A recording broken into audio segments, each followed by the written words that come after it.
Doctor BR Ambedkar stadium ಮತ್ತು BGML hospital ಮತ್ತು ಮನೆ ವಿಚಾರ ಮತ್ತು ಎಲ್ಲ ಅಲ್ಲಿ ಒಂದು ಕಾರ್ಖಾನೆ ಬರಬೇಕನ್ನುವ ಬೇಡಿಕೆಗಳನ್ನೆಲ್ಲ ಕೂಡ ನಮ್ಮ ಮೆಚ್ಚಿನ ಸಂಸದರಾದಂಥ ಮಲ್ಲೇಶ್ ಬಾಬು ಸರ್ ಅವರಿಗೆ ನಾವು ಕೂಲಂಕುಷವಾಗಿ ಹೇಳಿದ್ದೇವೆ.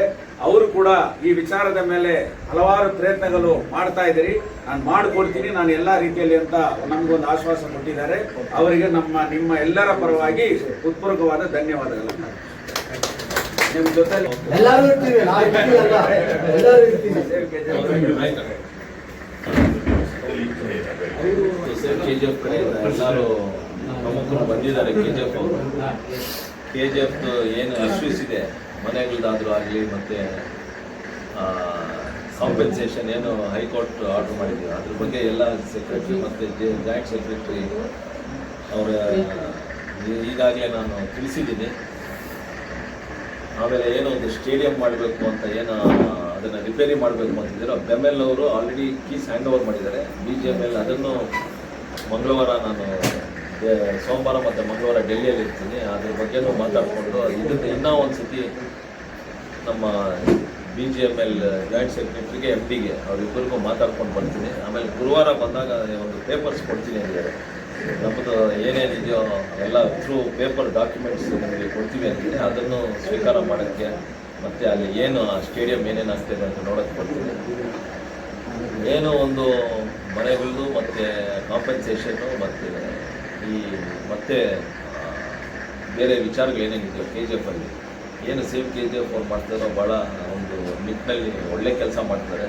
ಅವ್ರಿಗೆ ಸದಾ ನಿಮ್ಮ ಜೊತೆ ನಾನು ಇರ್ತೀನಿ ಅಂತ ಹೇಳೋಕ್ಕೆ ಇಷ್ಟಪಡ್ತೀನಿ.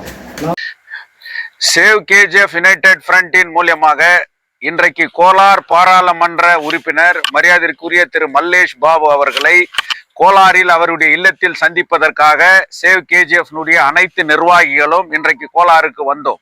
கோலாருக்கு அவரை சந்திக்க வந்ததற்கான முக்கிய காரணங்கள் என்ன என்று சொன்னால், 1 லட்சம் கையெழுத்து இயக்கத்தை தங்கவ நகரம் முழுவதும் இன்றைக்கு நாம் பெற்றிருக்கிறோம். அந்த கையெழுத்து இயக்கம் நிறைவு பெறுகின்ற வகையிலே இருக்கிறது. அதை இவர் மூலியமாக பாராளுமன்றத்திலே அதை சமர்ப்பிப்பதற்கு நீங்கள் எங்களுக்கு உறுதுணையாக இருக்க வேண்டும் என்ற ஒரு கோரிக்கை. 2வது, KGFல இருக்கிற doctor BR Ambedkar stadium, gymkhana stadium வந்து சேவ் KGF யுனைடெட் ஃப்ரண்டினுடைய வலியுறுத்தின் பேர்ல மற்ற MP அங்க வந்து பார்த்து அந்த ஸ்டேடியமை புனரமைப்பு செய்வதற்காக எல்லா முயற்சியும் செய்தார்.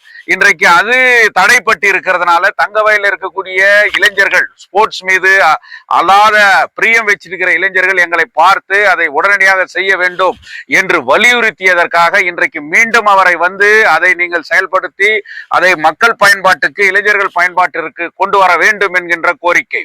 தங்க சுரங்க குடியிருப்புகள் வெறும் 3000 சில்லற வீடுகள் மட்டுமல்ல, STBP தொழிலாளர்கள் மட்டுமல்ல, முன்னாள் தொழிலாளர்கள் இருக்கிறார்கள், அவர் வாரிசுகள் வாழ்ந்து கொண்டிருக்கிறார்கள். அந்த குடியிருப்புகளை எல்லாம் சொந்தமாக்குவதற்கு நீங்கள் மத்திய அரசை வலியுறுத்த வேண்டும் என்கின்ற கோரிக்கை இன்றைக்கு வருகிறது. கோலார் தங்கவயலில் ஒரு புதிய தொழிற்சாலை வருவதற்கு தாங்கள் எல்லா விதத்திலும் முயற்சி எடுக்க வேண்டும் என்கின்ற கருத்தை நாங்கள் அவர் மத்தியத்தில் வைத்தோம். அவர் எல்லா கருத்துக்களையும் கேட்டறிந்து அவர் குடிநீர் கிருஷ்ணா நதியை கோலார் மாவட்டத்திற்கு கொண்டு வருவதற்காக அவர் முயற்சி செய்து கொண்டிருக்கிறார். 7 கிலோமீட்டர் பக்கத்தில் இருக்கக்கூடிய குப்பம் KGFக்கு அந்த நதிநீரை நீங்கள் கொண்டு வர வேண்டும் என்ற முயற்சியை இன்றைக்கு நாங்கள் அவரிடம் சொல்லியிருக்கிறோம். அதே நேரத்தில் நகராட்சியில் இருக்கக்கூடிய அந்த அம்பேத்கர் சிலையினுடைய அவலங்களை நீங்கள் டெப்டி கமிஷனருக்கு நீங்கள் MP என்கின்ற முறையிலே அதை மாற்றி அமைப்பதற்காக நீங்கள் கூட முயற்சி எடுக்க வேண்டும் என்கின்ற கோரிக்கைகளாம் நாங்கள் வைத்தோம். வேலை வாய்ப்பு எல்லா கோரிக்கைகளையும் வைத்தோம். அவர் இந்த விஷயமாக நான் செவ்வாய்க்கிழமை டெல்லியிலே கூட்டம் இருக்கிறது, அதை முடித்து கொண்டு வியாழக்கிழமை கோலார் தங்கவயலுக்கு நான் நேரடியாக வருகிறேன். உங்களையும் நான் அழைத்து பேசுகின்றேன். எல்லாவித ஆவணங்களையும் எனக்கு நீங்கள் கொடுங்கள், அந்த மைதானத்தையும் நான் பரிசீலனை செய்கிறேன் என்று சொல்கிறார். கோலார் தங்கவயலுக்கு அவர் வருகின்ற வியாழக்கிழமை வருகிறேன், அங்கு நேரடியாக நாம் எல்லா விதத்தையும் பேசலாம் என்று சொல்லியிருக்கிறார். தங்க நகரத்தின் மீது அக்கறை கொண்டு அரசியலை தூர வைத்துவிட்டு சேவ் KGF என்பது இழந்ததை மீட்போம், இருப்பதை காப்போம் என்கின்ற அந்த நோக்கத்தோடு இன்றைக்கு அவரை வலியுறுத்தி இருக்கிறோம். உங்களுடைய அந்த வேலைக்கும் உங்களுடைய நோக்கத்திற்கும் நான் கூட உறுதுணையாக இருப்பேன் என்கின்ற உத்தரவாதத்தை கொடுத்திருக்கிறார். அவருக்கு மிகவும் நன்றியை சேவ் KGF யுனைடெட் ஃப்ரண்ட் மூலமாக தெரிவித்துக் கொள்கின்றேன். நான் பேசணும். ಕನ್ನಡ ನೇನ್ಕಾಲ ಒಂದು 7 ಗಂಟೆಗೆ ನಮ್ಮ ಮಲ್ಲೇಶ್ ಅಣ್ಣನಿಗೆ ಫೋನ್ ಮಾಡಿದ್ವಿ. ಏನಕ್ಕಾಗಿ ಫೋನ್ ಮಾಡಿದ್ವಿ ಅಂದರೆ ಸೇವ್ ಯುನೈಟೆಡ್ ಫ್ರಂಟ್ ಮೂಲಕ ಹಲವಾರು ಬೇಡಿಕೆಗಳನ್ನ ಹಂಗೆ ನೆನಗುಂದಿಗೆ ಬಿದ್ದಿದೆ. ಯಾವುದು ಕೆಲಸಗಳು ಇನ್ನೂ ಸರಿಯಾದ ರೀತಿಯಲ್ಲಿ ಆಗ್ತಾ ಇಲ್ಲ. ಆದ್ದರಿಂದ ನೀವು ಸ್ವಲ್ಪ ಇದರ ಬಗ್ಗೆ ಮುತುವರ್ಜಿ ವಹಿಸಬೇಕು ಅನ್ನೋ ಕಾರಣಕ್ಕಾಗಿ ನಿನ್ನೆ ರಾತ್ರಿ ಫೋನ್ ಮಾಡಿದೆ. ನಾಳೆ 2 ಗಂಟೆ ಮೇಲೆ ಬದ್ದ ಅಣ್ಣ ಎಲ್ಲರೂ ಕರ್ಕೊಂಡು ಏನಿದೆ ಮಾತಾಡೋಣ ಅಂತ ಹೇಳಿದ್ರು. ಅದೇ ರೀತಿ ನಾವೆಲ್ಲ ಒಂದು 3 ಗಂಟೆಗೆ ಬಂದ್ವಿ. ಬಂದಮೇಲೆ ಸಾಹೇಬರು ಎಲ್ಲೋ ಬೆಂಗಳೂರಿನಲ್ಲಿ ಕೆಲಸ ಇದ್ದಿದ್ದಕ್ಕೆ 6 ಗಂಟೆಗೆ ಬಂದು ಎಲ್ಲರ ಹತ್ರ ಕೂತ್ಕೊಂಡು ಏನು ಪ್ರಾಬ್ಲಮ್ ಅನ್ನು ಕ್ಲೀನಾಗಿ ಸುಮಾರು 1 ಅವರ್ ನಮ್ಮ ಕಡೆ ಚರ್ಚೆ ಮಾಡಿದ್ರು. 1 ಗಂಟೆ ಕಾಲ ಚರ್ಚೆ ಮಾಡಿದ್ರು. ಆಗ ನಮ್ಮ ಸೇವ್ ಕಮಿಟಿಯ ಅಧ್ಯಕ್ಷ ಆದಂಥ ಜ್ಯೋತಿ ಬಾಸ್ ಅವರು ವಿಷಯಗಳನ್ನು ಮುಟ್ಟಿಸಿದ್ರು. ಅದಕ್ಕೆ ಅವ್ರು ಒಂದೇ ಮಾತು ಹೇಳಿದ್ದೇನೆಂದರೆ, ನಾನು ನಿಮ್ಮ ಜೊತೆಗೆ ಇರ್ತೀನಿ, ನೀವು ನಮ್ಮ ಜೊತೆಗಿರಿ, ಸಾಕು, ಎಲ್ಲ ಮಾಡೋಣ ಅಂತ ಹೇಳಿದ್ರು. ಅದೇ ರೀತಿ ಇನ್ನೊಂದು ವಿಷಯ ಏನು ಹೇಳಿದ್ರು ಅಂದರೆ, ಇವಾಗ 1 ಲಕ್ಷ ಸಿಗ್ನೇಚರ್ ಕ್ಯಾಂಪ್ ಮಾಡ್ತಾ ಇದ್ದೀವಲ್ಲ, ಅದು ಒಂದು ಸುಮಾರಾಗಿ ನಮಗೆ ಆಗಿದೆ ಇದುವರೆಗೂ. ಆದ್ದರಿಂದ ಅದನ್ನು ಮುಕ್ತಾಯ ಮಾಡಿ ನೀವೇ ಬಂದು ಇದನ್ನ ಎತ್ಕೊಂಡು ಹೋಗ್ಬಿಟ್ಟು ಪ್ರೇಮಿಸ್ ತಲುಪಿಸುವಂಥ ಕೆಲಸ ಮಾಡಬೇಕು ಅಂದಾಗ ಅವರು ನಮಗೆ ಒಂದು ಒಂದು ಮಾತು ಹೇಳಿದ್ರು.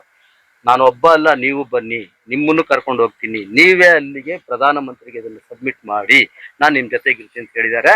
ಆದ್ದರಿಂದ ಅವರಿಗೆ ನಾನು ಮನಸ್ಫೂರ್ತಿಯಾಗಿ ಸೇವ್ ಯುನೈಟೆಡ್ ಫ್ರಂಟ್ ಮೂಲಕ ಅವರಿಗೆ ಅಭಿನಂದನೆ ಸಲ್ಲಿಸ್ತೀನಿ. ಯಾಕೆಂದರೆ ಪ್ರಧಾನಮಂತ್ರಿ ಹತ್ರ ಕರ್ಕೊಂಡೋಗಿ ನಿಮ್ಮನ್ನು ನಾನು ಭೇಟಿ ಮಾಡಿಸ್ತೀನಿ ಅಂತ ಹೇಳಿದ್ರಲ್ಲ, ಇದು ದೊಡ್ಡ ವಿಷಯವಾಗಿರ್ತದೆ. ಇದು ಬಂದು ಈ ದೊಡ್ಡ ವಿಷಯ ಇಲ್ಲಿವರೆಗೂ ಹೋಗ್ತದೆ.